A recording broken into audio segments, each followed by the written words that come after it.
Mr. President, Mrs. Trump, it is with great pleasure that my wife and I welcome you to Windsor Castle on this, your second state visit to the United Kingdom. This unique and important occasion reflects the enduring bond between our two great nations, anchored by the deep friendship between our people. This relationship, which, with good reason, we and our predecessors have long called special, has made us safer and stronger through the generations. Our people have fought and died together for the values we hold dear.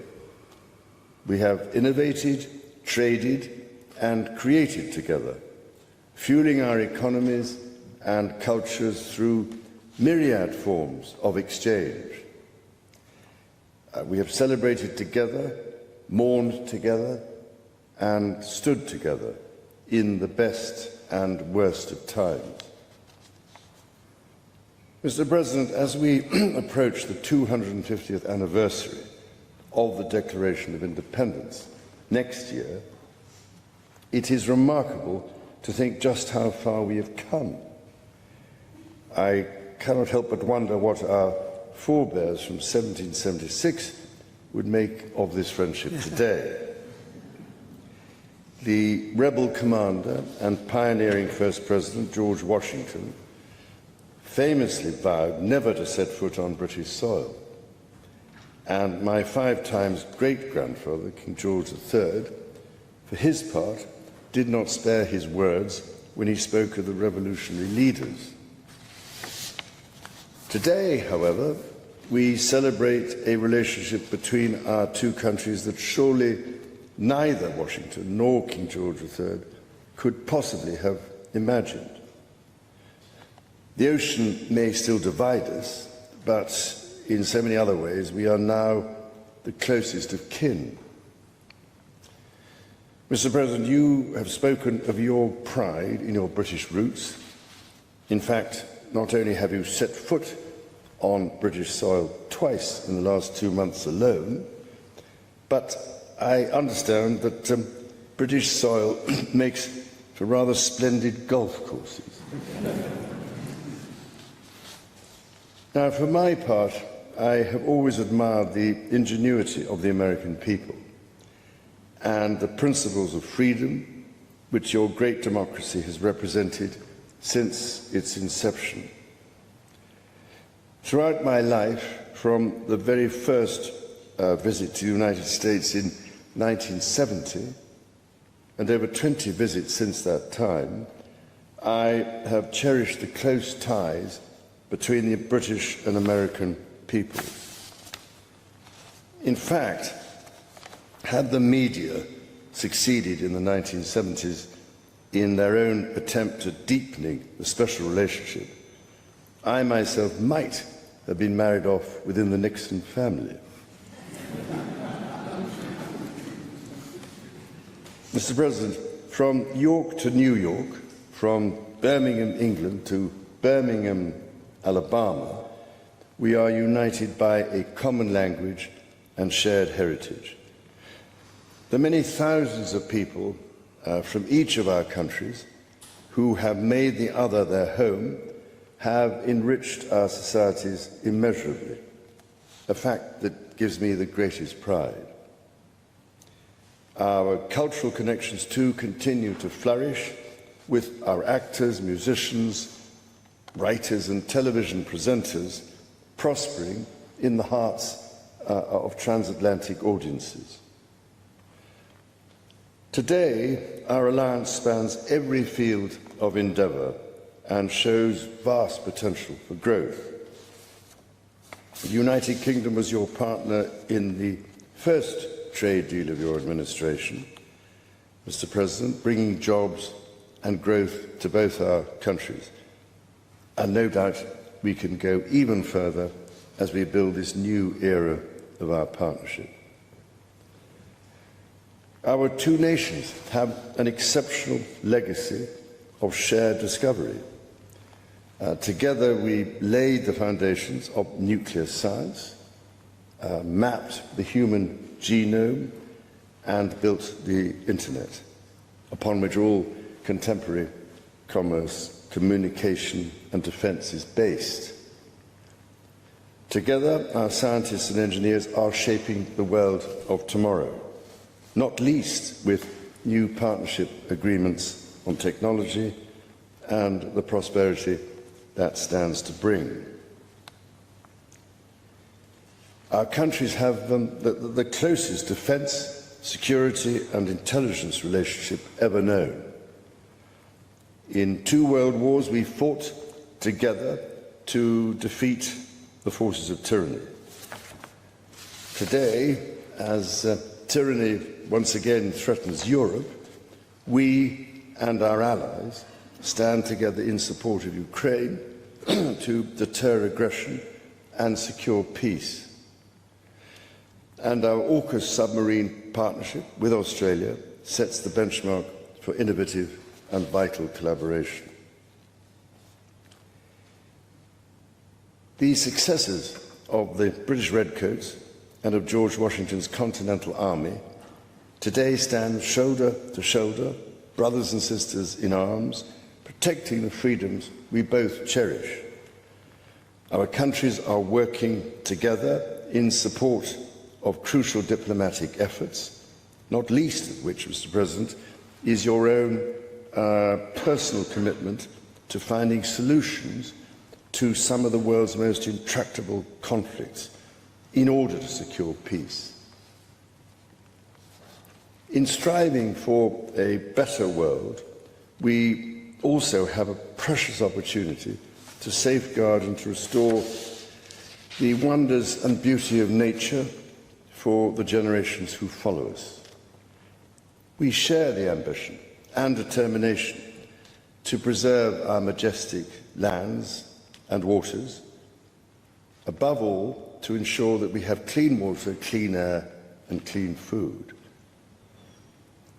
Our legacy for the next 250 years and beyond is to ensure that our children, grandchildren, and those who come after them can experience the awe and magnificence of the natural treasures found in the countryside, on the coasts, in the seas, and in the national parks established by your predecessors and mine. Mr. President, Mrs. Trump, the bond between our two nations is indeed a remarkable one. Forged in the fire of conflict, it has been fortified through our shared endeavours and burnished by the deep affection between our people. Tested time and again, it has borne the weight of our common purpose and raised our ambition for a better world. So, in renewing our bond tonight, we do so with unshakable trust in our friendship and in our shared commitment to independence and liberty. Therefore, as we celebrate this unparalleled partnership, allow me to propose a toast to President Trump and the First Lady, and to the health, prosperity, and happiness of the people of the United States of America.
Majesty. Melania and I are deeply grateful to you and Queen Camilla for your extraordinary graciousness. And to William and Kate, thank you so much. It's been so great being with you today. Thank you very much. Appreciate it. It's a singular privilege to be the first American president welcomed here. And if you think about it, it's a lot of presidents, and this was the second state visit, and that's the first, and maybe that's going to be the last time. I hope it is, actually. But this is truly one of the highest honors of my life. Such respect for you and such respect for your country. For many decades, His Majesty the King has epitomized the fortitude, nobility, and the spirit of the British monarchy and the British people. He's dedicated himself to preserving the glory and unique character of this kingdom, restoring life to the rivers and streams, supporting the works of its artists and composers, planting trees and gardens in its countryside. And I just visited one of the most beautiful I've ever seen that you just completed, and protecting the architectural integrity of cities, villages, and towns. He has uplifted the poor, cared for rural farmers, and tended to wounded veterans like nobody else. I'll tell you that I just stood in line and shook about 150 hands, and the King knew every single person and every single company, and some of them had bad names like XYZ-Q3, and he knew every one of them, or at least I think he did, because nobody was complaining. I was very impressed with that. But I just want to say that His Majesty has also raised a remarkable son in His Royal Highness Prince of Wales. Really amazing. We've gotten to know you, and I think you're going to have an unbelievable success in the future. Melania and I are delighted to visit again with Prince William and to see Her Royal Highness Princess Catherine, so radiant and so healthy, so beautiful. It's really a great honor. Thank you. Many years ago, His Majesty opened his archives to a biographer. Among the documents was a letter from 1993 in which he described the patriotism and guided his many projects. He wrote that he was, quote, entirely motivated by a desperate desire to put the great back into Great Britain. In the finest tradition of British sovereigns, he has given his whole heart, everything he's got, to those parts of Britain that are beyond the realm of mere legislation. It's not easy, but which define its essence and its virtue, its harmony and its soul. It's an amazing calling, and there's nobody that's answered that calling like you have. A fifth of all of humanity speaks, writes, thinks, and prays in the language born on these isles and perfected in the pages of Shakespeare and Dickens and Tolkien, Lewis, Orwell, and Kipling. Incredible people, unbelievable people like we have rarely seen before, probably won't see again. The lion-hearted people of this kingdom defeated Napoleon, unleashed the Industrial Revolution, destroyed slavery, and defended civilization in the darkest days of fascism and communism. The British gave the world the Magna Carta, the modern parliament, and Francis Bacon's scientific method. They gave us the works of Locke, Hobbes, Smith, and Burke, Newton, and Blackstone. The legal, intellectual, cultural, and political traditions of this kingdom have been among the highest achievements of mankind. There's really never been anything like it. The British Empire laid the foundations of law, liberty, free speech, and individual rights virtually everywhere the Union Jack has ever flown, including a place called America. You know that place very well, don't you? His Majesty spoke eloquently about the bond which inspired Sir Winston Churchill, and the bust is in the Oval Office right now, the beautiful bust of Winston Churchill, to coin the phrase special relationship. But seen from American eyes, the word special does not begin to do it justice. We're joined by history and fate, and by love and language, and by transcendent ties of culture, tradition, ancestry, and destiny. We're like two notes in one chord, or two verses of the same poem, each beautiful on its own, but really meant to be played together. The bond of kinship and identity between America and the United Kingdom is priceless and eternal. It's irreplaceable and unbreakable, and we are, as a country, as you know, doing unbelievably well. We had a very sick country 1 year ago, and today, I believe we're the hottest country anywhere in the world. In fact, nobody's even questioning it, but we owe so much of that to you and the footing that you gave us when we started.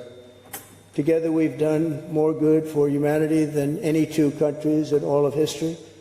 Together, we must defend the exceptional heritage that makes us who we are, and we must continue to stand for the values and the people of the English-speaking world, and we do indeed stand for that. On behalf of all Americans, I offer a toast to one of the great friendships, to two great countries, and to His Majesty, King Charles III, a very, very special man, and also a very, very special queen. Thank you very much. Thank you. Thank you very much. It's a great honor to be with you.